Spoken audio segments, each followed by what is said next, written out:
Thanos' snap victims' deaths originally looked a lot more complicated than what ended up in the final cut of Avengers: Infinity War VFX supervisor Dan Deleeuw says, Earth's mightiest heroes suffered their first real defeat at the hands of Thanos, despite putting up a gallant fight alongside their newfound allies.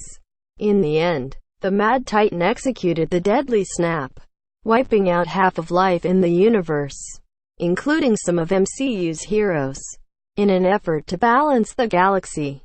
Seeing beloved Marvel characters disintegrating into dust one by one was arguably the most memorable sequence in Infinity War, possibly in all of the MCU. The horror of seeing heroes suddenly vaporizing, coupled with the eerily silent background, made for a traumatizing turn of events for fans.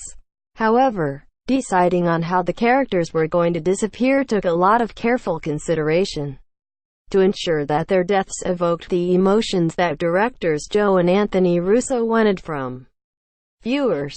Related, Infinity War VFX supervisor reveals which Infinity Stone killed half the universe in an interview with ScreenRant. Deleeuw shared the creative process behind translating the deaths of Thanos' snap victims on the screen. The VFX supervisor and his team knew we had to see something.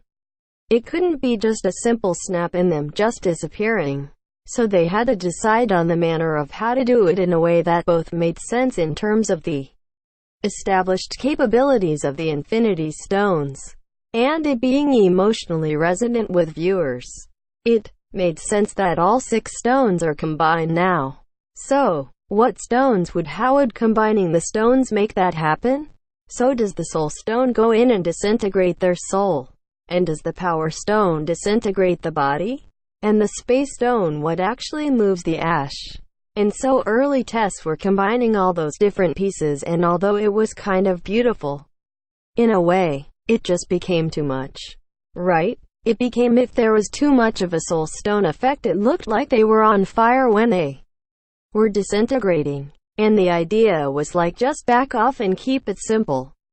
Deleeuw added that by keeping things simple, it allowed them to control how quickly the ash went over a person's body and how it went over their body, and how when they disintegrated they floated away, which in turn gave everybody a unique way in which they turned to ash. They were able to focus on the manner of their physical disappearance, rather than having to also consider the fallen heroes' lost souls had they also used the soul gem to explain their disintegration. Some characters would go away quickly and some would last longer.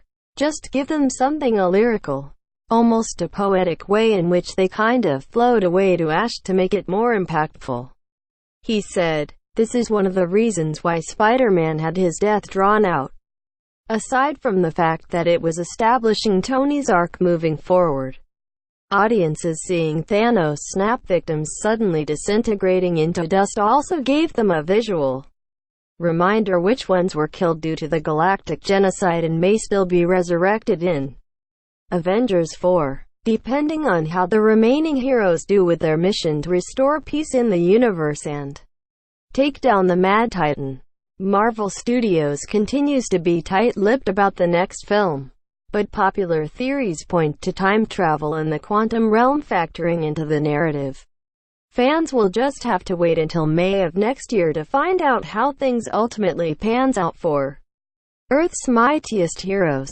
Tags: The Avengers 3 looking for an AD-free experience on ScreenRant.